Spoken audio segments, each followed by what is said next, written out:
I'm Heather Langton, also known as the Profit Queen with On Point Business Coaching, and I am going to talk to you about profit. So I'm going to talk to you about how to increase some of your bottom line numbers, but you can't do that without looking at all facets of the company.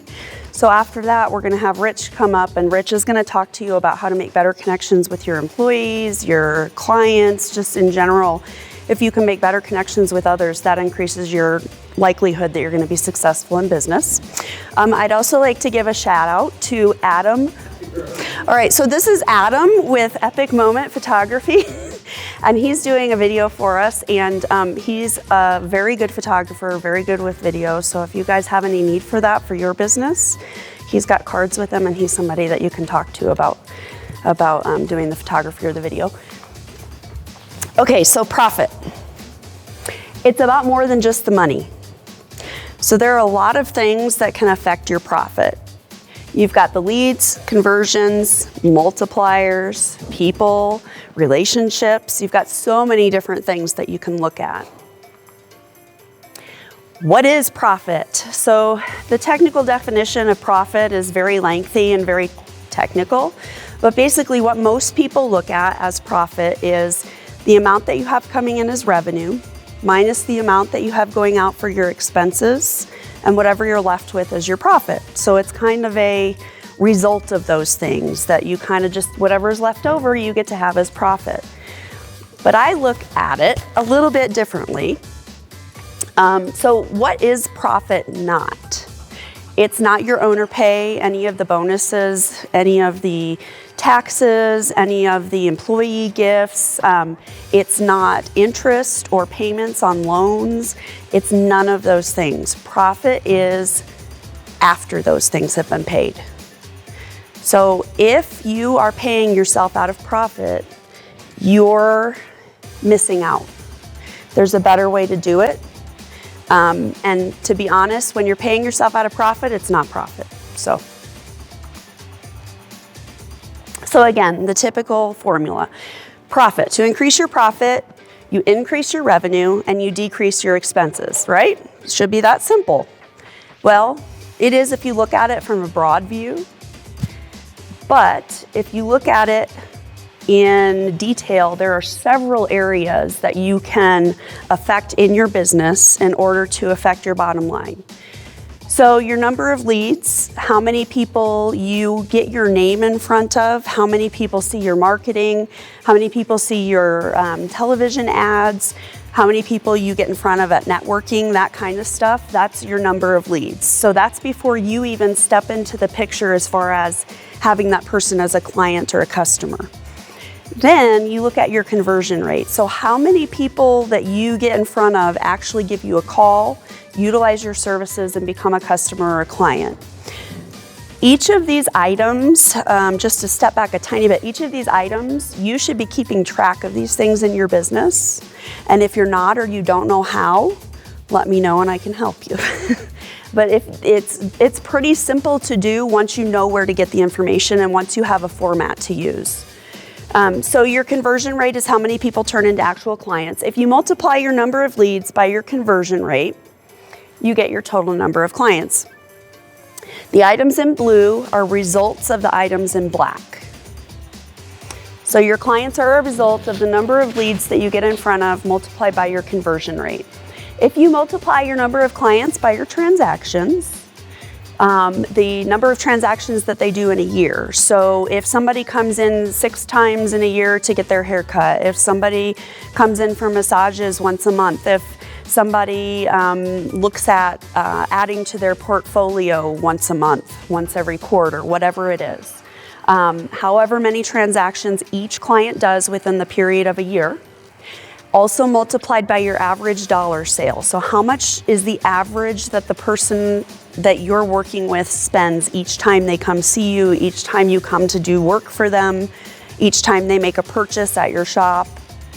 If you multiply those things by your clients, you get your revenue. So again, revenue is a result of your number of transactions and average sale multiplied by clients. Then you've got your profit margin. Your profit margin is a number that you can set. So it depends on the industry. Some industries, it's a 10 to 15% profit margin is considered average, typical. I don't want to say good, and there are other industries that have 60% or more. So it just depends. So once you multiply your revenue by your profit margin, you end up with your profit. Here's a really quick and easy example. If you have 1,000 leads, you've got a conversion rate of 25%, 250 clients.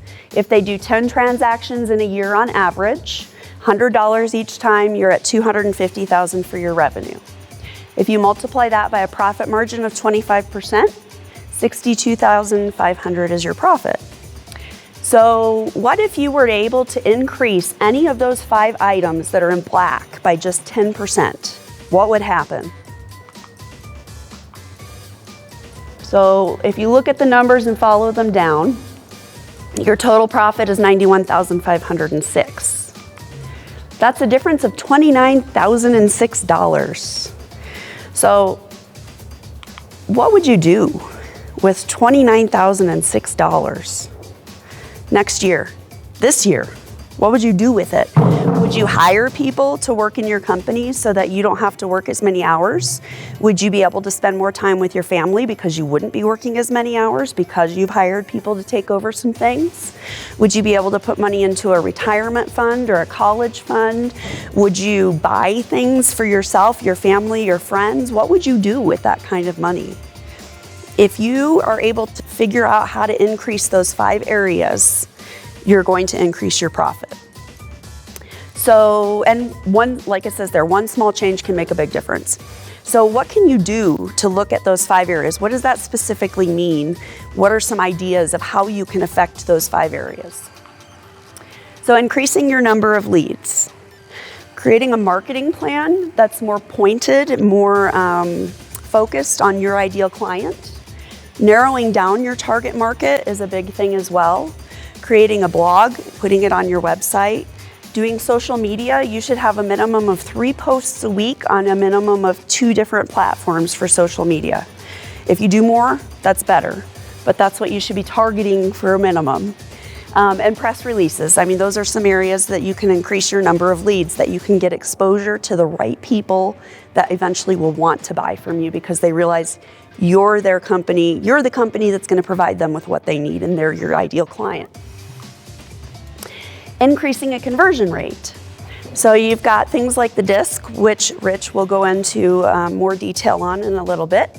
But the DISC itself is a personality assessment. It's a way to it's a way to interact with people and to connect with people. It helps you to see the best way to connect with what somebody else perceives to be good customer service.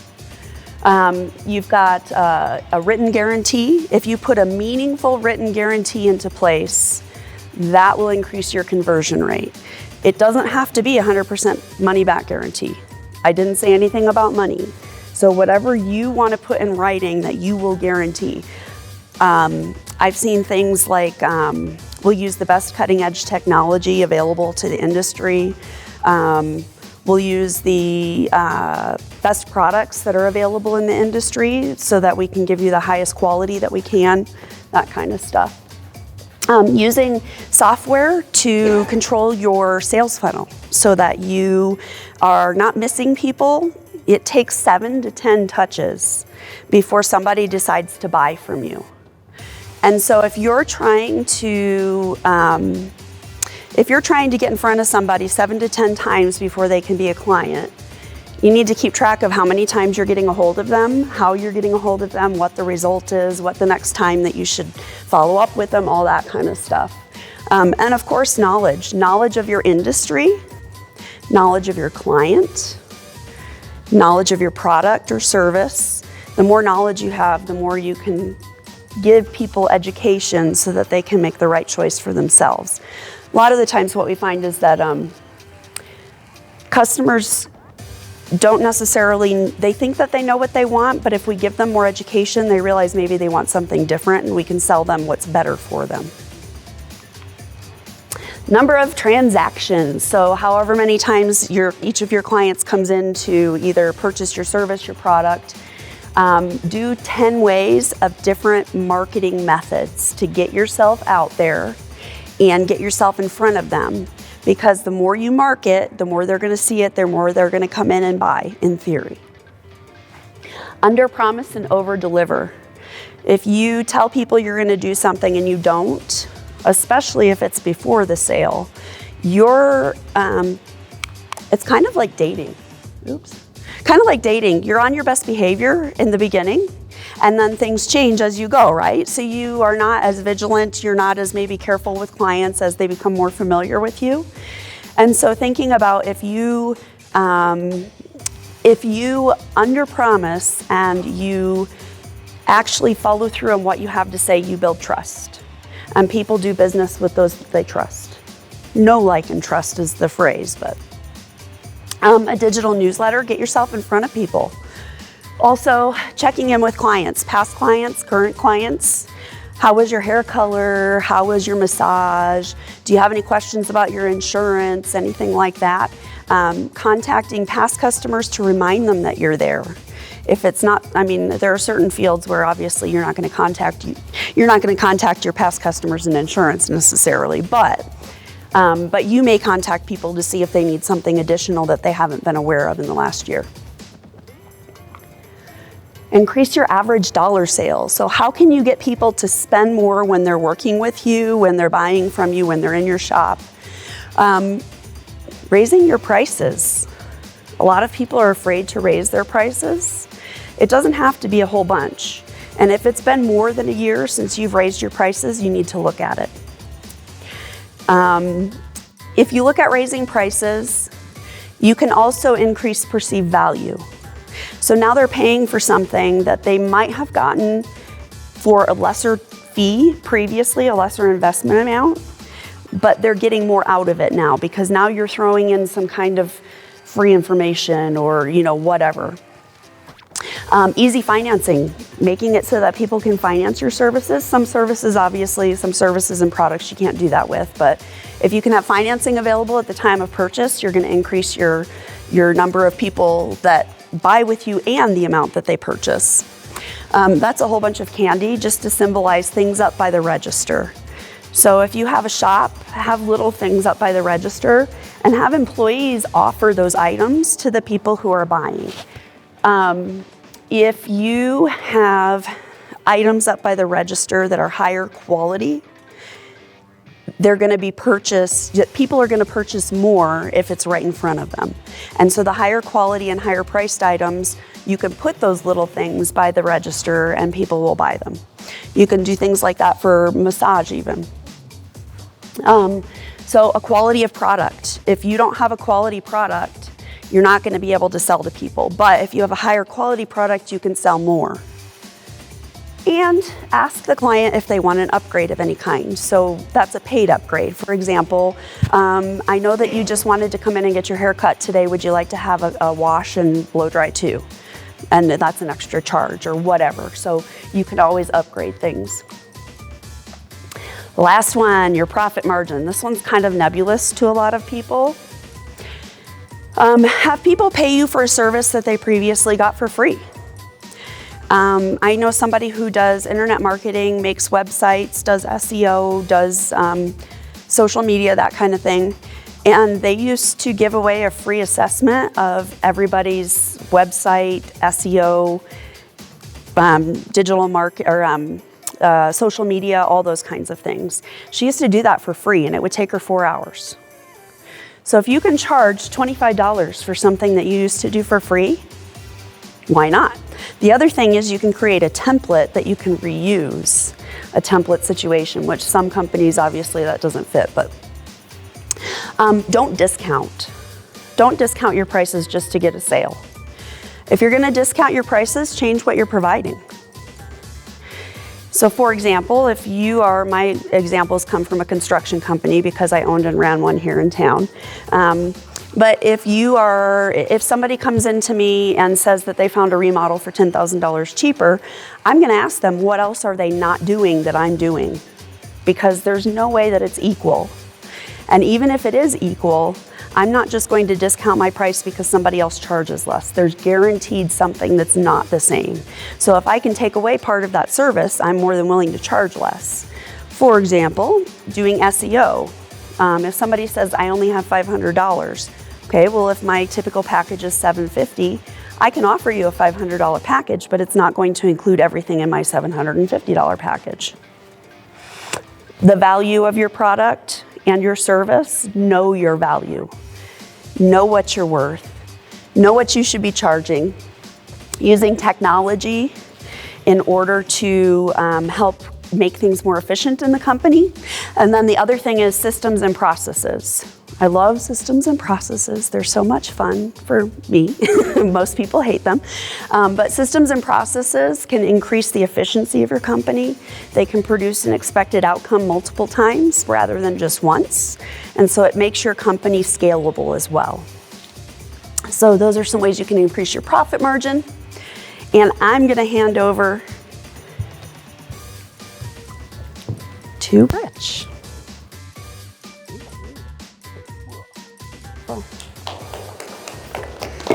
All right. So, one thing that Heather mentioned that I think is very valuable is the fact that just the smallest increase in any service, anything that you do, has the potential to be a multiplier. And it's not just an addition, it's a multiplier. And anytime you go and, if you work on your calculator on your phone and you accidentally hit a plus sign instead of multiplication, it freaks you out because it's not the right number. You know it's supposed to be bigger. So multiplication in business is important. What I'd like to talk with you about today is how the connections that we make with people is going to have an impact, a multiplication factor on how your business goes and some of the closing rates and just the ability to interact with people and make better connections. So what I'd like to talk about is the value of awareness. And when you're looking at awareness, it's about yourself and others. So John Maxwell says that you must know yourself to grow yourself. And anybody who knows me knows that I'm a huge John Maxwell buff. I'm one of the team members and I've gone through multiple trainings with them, and it's what I love to do. And I truly believe that growing ourselves is one of the best things that we can do as individuals. But to do that, you have to know yourself, and that means you have to have a level of awareness first and foremost. All right, so a while back in 1928, Dr. William Marston, he discovered and implemented the DISC style. And he published that in his book called The Emotions of Normal People. And now I have not read that book. I've looked at little tidbits of it, but I've got so many books I'm reading that hasn't made it onto my shelf yet.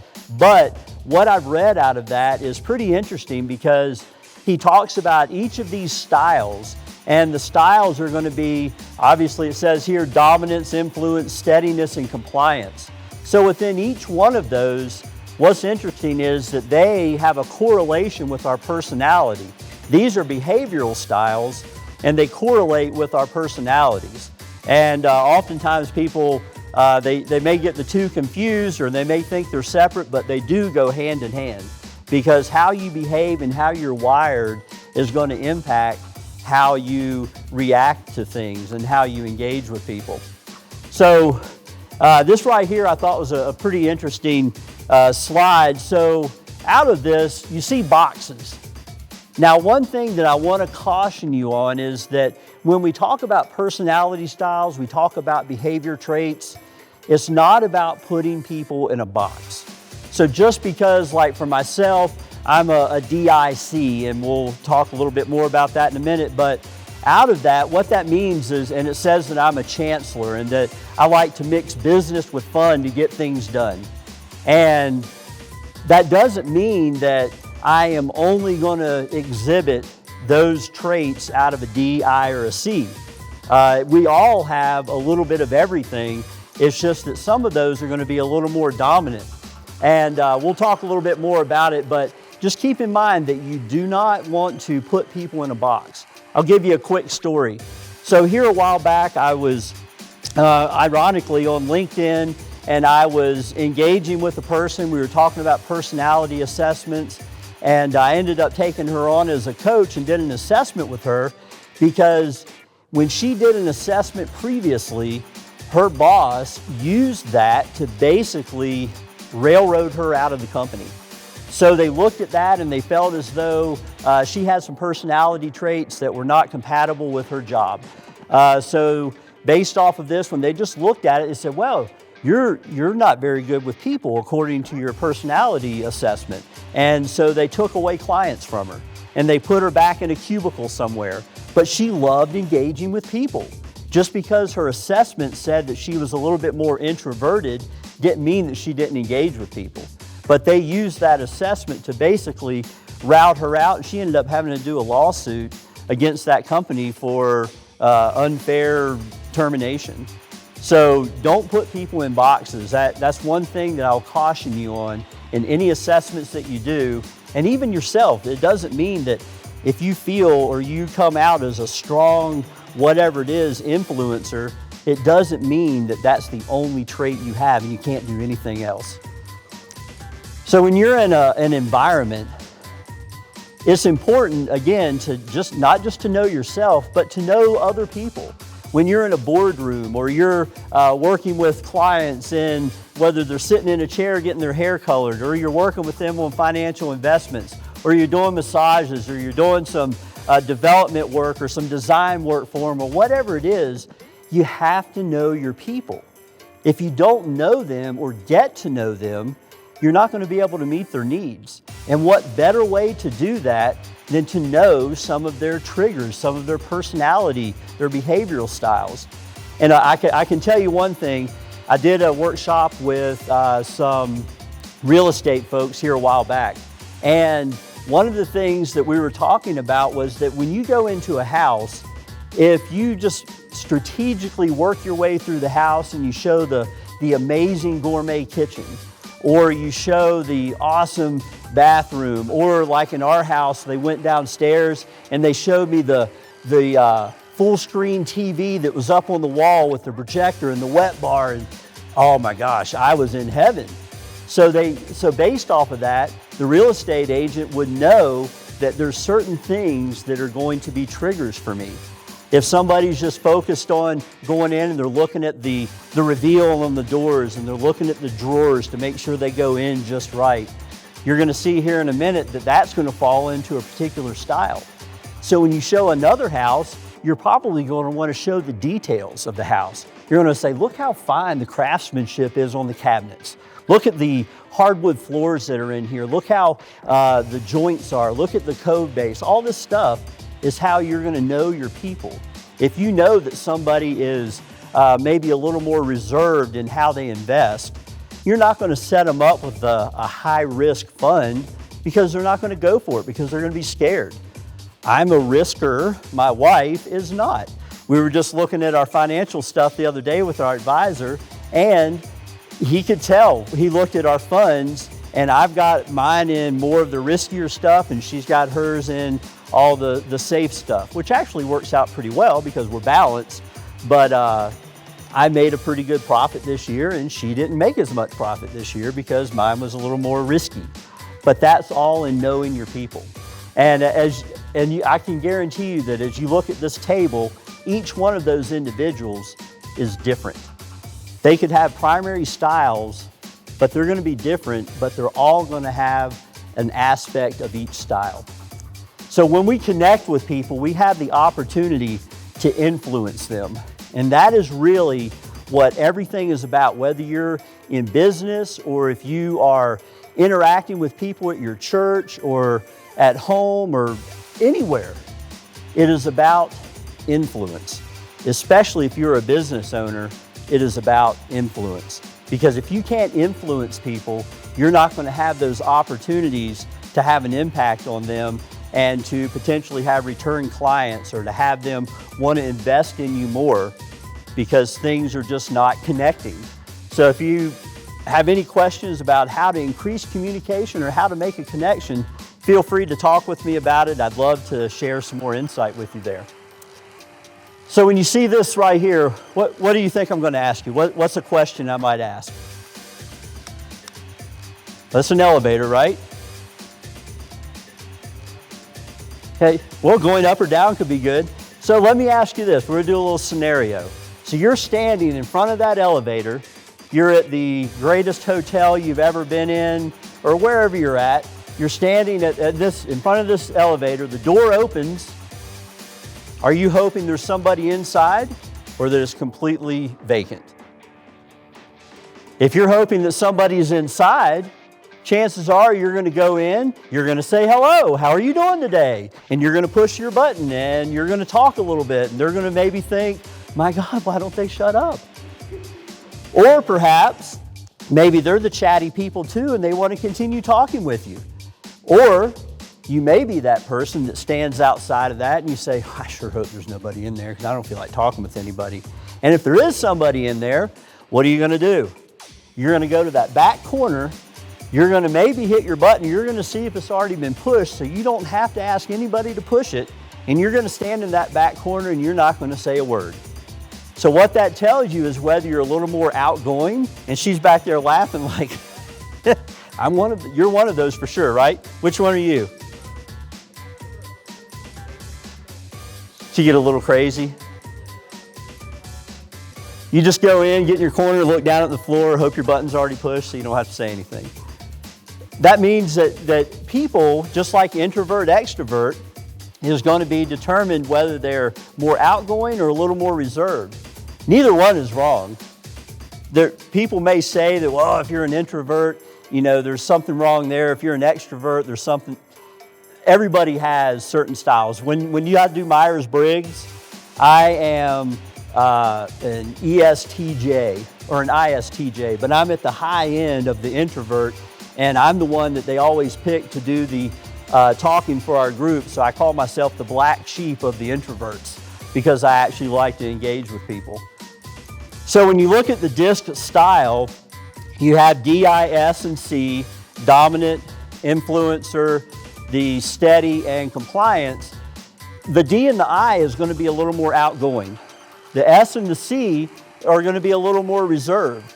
And here in just a second, I'll go into each one of these and I'll explain to you kind of what some of the tendencies are for each one. And I can tell you that when you fill out your little card that's in front of you today, I'm going to send you an electronic file that has all of these styles on there and some of the different communication tricks and what have you that you can go with. So make sure you fill out your card so I can get that to you. So we look at the D's. These are going to be your more dominant folks. They're the ones that are going to be a little more quicker in their decisions. They're definitely going to be more decisive. They're going to be direct, and they are results oriented, and they seek control. I can tell you right now that through my years in the military, I have always been in the D category. And there's a lot, I would say the large majority of military people have a bit of that in them. But it doesn't mean it's the only thing. I've changed a little over the years, but this is one of those areas. And only 3% of the population, they did a survey, I think it was back in the early 2000s, they did a survey here in America, and 3% of the American population fall into the D category. 3%, that's not very much. So how many people think they might fit into this one? And you've got some questions you can answer on your sheet there if you want to see where you're at or make a couple notes. The next one is I, the influencers. They make up 11% of the population, and they're going to be the ones that are a little more persuasive. So, and they're going to be spontaneous, friendly. They want to be in the spotlight. So you have that person when you go into a bar or you go into a social setting, and they walk in and it's like, I have arrived. And they're the ones that are going to be going around talking to people and making those connections. They may be the life of the party. Wherever the crowd's at, that's where they want to be. There's people that are like that. And now when you balance the different styles together, it really brings out a unique combination. So remember earlier I said that I'm a D, I, and a C. My D is really high, the I's down here, and the C's kind of up in this area. So remember I said that I'm a person that likes to mix business with fun to get things done. And so the fun is where the I comes in, because I do like to engage with people and I like to be a little more influential and outgoing. So 11% of the population falls in the I category. Now the next category, 69%, the silent majority. So the S's are the ones that are a little more steady. They are going to be more team-oriented. They're going to be really good at follow-through. They're going to be the dependable person in your work center. Or they're going to be the person that you know that if there's something that's got to get done, they are going to be the ones to get it done, because that is what they live by. And there's a lot more that goes into reasons why they're steady and some of their fears and stuff that come in with it. And that's what's really unique about doing an assessment, is that you can determine those things, and you can not only see that in yourself, but you see that in other people. And they really are stuck with loyalty. They are the people that are going to be there all the time. If you know that somebody's going to be at work on Friday and they're going to stay there until the end of the day, and they're going to be the ones you can count on, they're probably going to be in the S category. And they really thrive on acceptance. They want to be accepted. They don't want to make anybody feel bad. They want to make sure it's kind of a kumbaya type moment. And then the last one are our C's, our compliance-oriented people.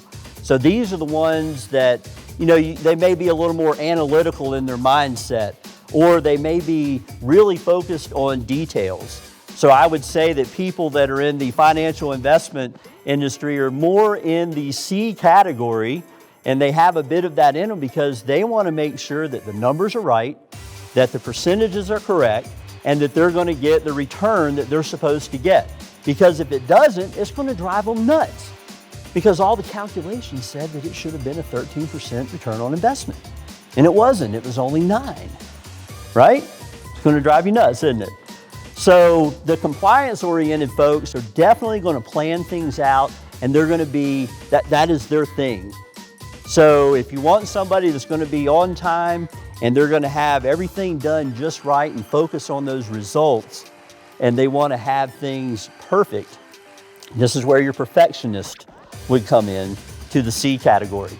So if you notice, 17% in this area, 69% were in the S category, 11% in the I category, and 3% in the D. So you can see that within down on the bottom side of that DISC model, those that are a little more reserved, they are making up a huge portion of our population. Well, if you don't know that, no matter what clients you're working with, no matter what family members, even your own kids, students, if you're a teacher, this is something that's really important. We just opened up doing student assessments because it's important to know where students are at. And I tell you, I wish I would have known years ago or had a DISC assessment to do with my kids, because I would have handled things totally different. I would have managed and I would have done things differently when I was trying to connect with them, especially on schoolwork, and not being the person saying, just get it done, it's got to be right. Knowing how to engage with them would have been very effective. So it kind of cuts out a little bit on the bottom there, but building effective relationships is important because it increases your connections, and which increases opportunities. And when you have opportunities, the world is endless. There is so much that you can do when you have the opportunity in front of you. And if you can have increased opportunities, that means increased clients, which can mean increased revenue. So I tell you, I'm often asked how people can find out more information about doing a DISC assessment or learn more about themselves to become better communicators. Well, what I'd like to do is I would be more than happy to set up a complimentary call with you to be able to go over this and just see what I could do to help you understand how to communicate more effectively, how to connect with people. And I think that if you do that, and you know yourself, then you're able to grow yourself. And if you can grow yourself, you're able to connect with people a lot more effectively. So if you have a QR reader, a scan reader, you can scan the code up there. Otherwise, please make sure you fill out the contact card. I would love to get the cards to you, and I've got a paper version here just so you can see what they are. So you're going to have, it's going to talk about each of the styles. It's going to give a little bit on how to communicate and how to connect with each one of them. So if you fill out your card, I'll be able to get an electronic version of this to you. And I think it'll be a good resource, a good asset for you to use as you're learning how to connect with people more effectively. And there's contact information if you need to get that. And I've got business cards up here I can share with you afterwards. And here's Heather's information, how you can get in touch with her. And we'll be around for a little bit afterwards to answer any questions that you might have. And we really thank you for being here with us today and allowing us to add value to you. Would you like to add anything, Heather? Yeah, if you notice, there's also a contact card for me so that you can get a copy of the full profit path formula electronically. And so you can plug in your numbers, and there's a spot where it shows you what happens if you increase everything by 10%. What's your profit look like? How does that change your numbers? So if you want to give me fill out a comment card, then I can, not a comment card, a contact card, and then I can send you that as well. And then the other thing I wanted to mention, we have a whole bunch of books that have influenced both of us. And if you care to take a look, you're more than welcome to. There are also pens over here. I realized that we probably should have put some out on chairs. So if you need a pen, there's a pen up here. And I believe that's everything. Thank you very much. Great.